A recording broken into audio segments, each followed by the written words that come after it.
Assalamualaikum warahmatullahi wabarakatuh dan selamat sejahtera. Kami daripada Kuliah 9 ingin membentangkan tentang abstinence. Maksud abstinence. Abstinence secara amnya bermaksud tidak melakukan ataupun pantang. Manakala abstinence secara seksual dapat didefinisikan sebagai kelakuan yang dilakukan dengan penuh kesedaran untuk tidak melakukan sebahagian ataupun semua aspek yang berkaitan dengan aktiviti hubungan seksual. Abstinence yang hendak dibincangkan adalah menahan diri daripada melakukan hubungan seks sebelum berkahwin. Faktor-faktor yang biasanya membuatkan seseorang itu menjauhkan diri daripada melakukan hubungan seksual tersebut ialah yang pertama, faktor agama. Sebagai contoh, seperti pengandut agama Islam, mereka tidak membenarkan pengandutnya melakukan hubungan seksual sebelum nikah kerana dia merupakan zina dan hukumnya haram. Faktor kedua ialah faktor jasmani, iaitu untuk menghindari kehamilan yang tidak diinginkan atau penularan IMS. Faktor ketiga ialah faktor psikologi seperti depresi dan tertekan. Biasanya, apabila seseorang wanita hamil anak luar nikah, lelaki yang menghamilinya akan tinggalkannya dan membiarkan wanita itu sendirian bersama dengan anak dalam kandungannya dan menyebabkan emosi wanita tersebut terganggu hingga terjadinya depresi dan tertekan dalam hidup. Seterusnya, saya akan menjelaskan ciri-ciri ataupun jenis-jenis abstinence. Seperti yang tertera pada slide di sebelah, abstinence terbahagi kepada banyak jenis, tetapi kami hanya akan memfokuskan kepada abstinence seks. Hal ini mungkin berlaku disebabkan oleh larangan agama ataupun pertimbangan amali. Okey, abstinence makanan. Untuk maklumat lanjut, ia juga dikenali sebagai berpuasa, iaitu menahan diri daripada makan atau minum dalam tempoh masa tertentu. Tindakan rela menjauhkan diri daripada sebahagian makanan atau minuman mungkin bersifat berpanjangan ataupun sementara. Kita juga boleh kategorikan abstinence makanan ini sebagai seorang individu yang vegetarian, iaitu amalan diet yang tidak termasuk daging atau makanan laut. Terdapat juga variasi diet yang lain termasuklah tidak makan telur ataupun produk yang dihasilkan oleh haiwan seperti tenusu. Seterusnya ialah abstinence merokok. Abstinence merokok merujuk kepada tindakan yang membawa kepada penghentian penggunaan bahan asap terutama yang berasaskan tembakau, tetapi ia juga boleh merangkumi ganja ataupun bahan lain. Kepada rakan-rakan yang merokok sekarang ini, berhentilah merokok kerana ianya akan merosakkan kesihatan anda hari demi hari. Okey, abstinence alkohol. Abstinence alkohol atau nama saintifiknya yang lain ialah teetotalism, iaitu amalan atau menghindari diri sepenuhnya daripada minuman beralkohol. Terdapat beberapa alasan umum untuk memilih teetotalism ini, termasuklah disebabkan keagamaan, kesihatan, keluarga dan kadang-kadang ianya hanya sekadar untuk memenuhi selera. Pada individu yang memfokuskan kepada abstinence alkohol ini, selalunya mereka di tempat makan hanya akan memilih untuk minum minuman yang tidak beralkohol seperti teh, jus ataupun susu. Okey, seterusnya ialah abstinence kesenangan ataupun keseronokan. Perkara ini mungkin didorong oleh cita-cita ataupun kejayaan seseorang untuk mendapatkan penghormatan diri. Namun, tidak dapat dipastikan sama ada abstinence ini mampu menghasilkan produktiviti yang lebih tinggi. Terlalu banyak kerja juga akan menyebabkan tekanan dan kemungkinan akan memberi impak yang lebih buruk pada diri. Jenis abstinence ini adalah mustahil dan sebaliknya keseimbangan kerja dan kehidupan peribadi individu perlulah mempunyai keseimbangan. Okay, yang seterusnya adalah abstinence dadah. Abstinence dadah membantu individu berhenti daripada penggunaan dadah. Sebagai contoh di sini dapat kita lihat individu atau pesakit yang tidak boleh hidup tanpa ubat. Abstinence dadah dapat membantu mereka mengambil ubat atau dos di bawah nasihat atau di bawah pengawasan doktor yang berlesen. Yang akhir sekali adalah abstinence seks. Abstinence seks adalah seperti yang telah diterangkan pada awal tadi, dan selepas ini kami akan menguraikan dengan lebih lanjut mengenai abstinence seks. Selamat sejahtera semua. Hari ini saya hendak membincangkan tentang kebaikan abstinence. Kebaikan yang pertama ialah mencegah kehamilan. Pasangan yang menjalankan abstinence dengan baik dapat mencegah kehamilan dengan baik sebab mereka tidak menjalankan hubungan seks. Kebaikan yang kedua ialah mencegah penyakit kelamin. Jika kita melakukan hubungan seks, kita tidak dapat pasti pasangan kita atau diri kita terdapat penyakit atau tidak. Oleh itu, abstinence dapat mencegah penyakit kelamin. Kebaikan yang ketiga ialah menunggu sehingga pasangan yang tepat. Maksudnya kita tidak berlaku hubungan seks sebelum kahwin. Kebaikan yang keempat ialah bergembira dengan pasangan romantik tanpa pelibatan seksual. Perkara ini juga dapat membuktikan pasangan kita adalah serius dengan kita atau tidak.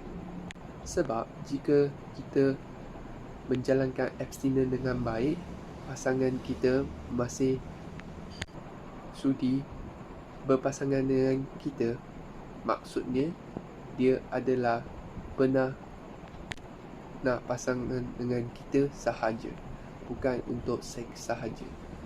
Kebaikan yang kelima ialah bebas dari masalah. Jika kita menjalankan abstinence dengan baik, kita tiada masalah dengan stres kehamilan, kemulungan kehamilan dan lain-lain. Oleh itu, abstinence adalah baik untuk diri kita dan fizikal dan mental kita sentiasa sihat. Sekian, terima kasih. Assalamualaikum. Okey, sebentar tadi kita telah mendengar Yong explain tentang kebaikan.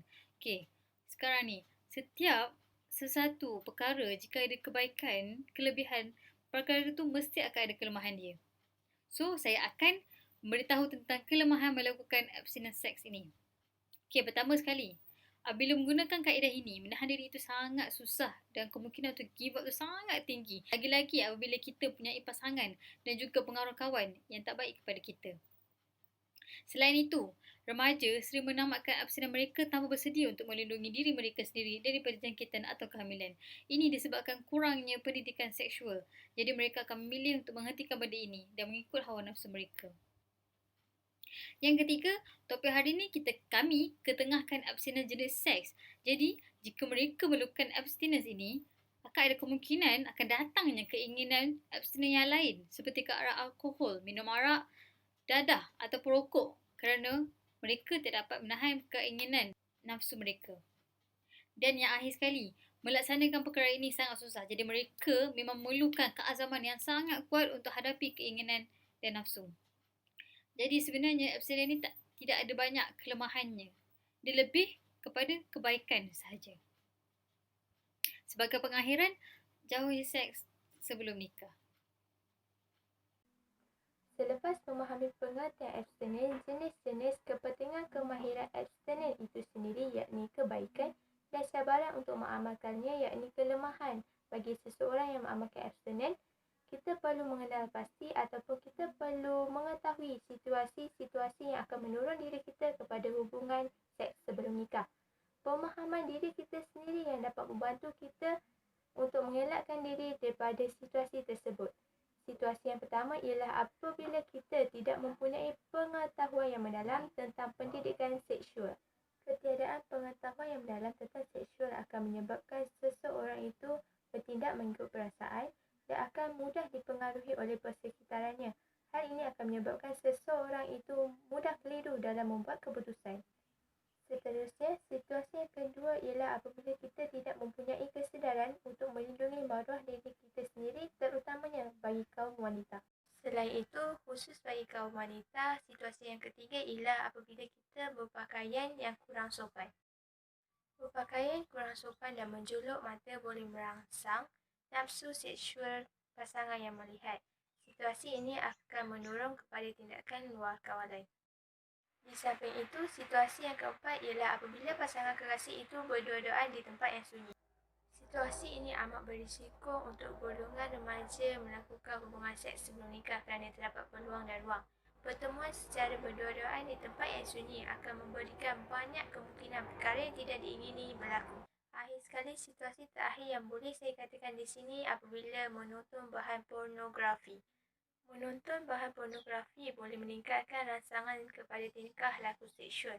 Perasaan hendak mencuba atau melakukan seperti yang dilihat dalam bahan tersebut boleh mendorong kepada hubungan seks sebelum nikah.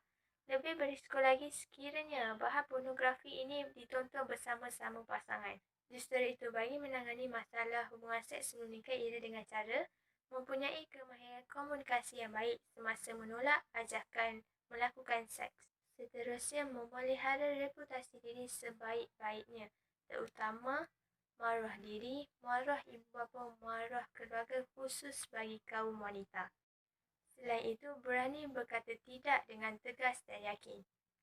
Di samping itu, mewujudkan rasa hormat menghormati antara satu sama lain tanpa mengira jantina. Malahan daripada itu, mempraktikkan abstinens dengan bersungguh-sungguh, yakni menolak ajakan yang menyumbang kepada seks dengan sekeras-kerasnya, di samping berupaya menahan diri daripada melakukan hubungan seks tanpa ikatan yang sah. Akhir sekali ialah dengan mengelakkan diri daripada situasi yang mendorong kepada hubungan seks sebelum nikah. Kita telah sampai ke slide yang terakhir, iaitu penutup. Kita hendaklah mengelakkan diri daripada melakukan hubungan seksual sebelum nikah kerana terdapat pelbagai kesan negatif yang akan berlaku akibat daripada melakukan perbuatan tersebut. Selain itu, kita juga mestilah mengetahui kebaikan abstinens supaya dapat mengelakkan diri daripada melakukan perkara yang dapat memberikan kesan yang tidak baik terhadap badan kita. Di samping itu, kita hendaklah bijak dalam menjalani hubungan seks sebelum nikah supaya kita tidak menyesal di kemudian hari. Kesimpulannya, kita mestilah berfikir dengan lebih mendalam sebelum melakukan sesuatu perkara supaya tidak melibatkan diri dengan aktiviti-aktiviti yang boleh mendatangkan kemudaratan kepada diri sendiri. Itu sahaja daripada kumpulan kami. Sekian, terima kasih.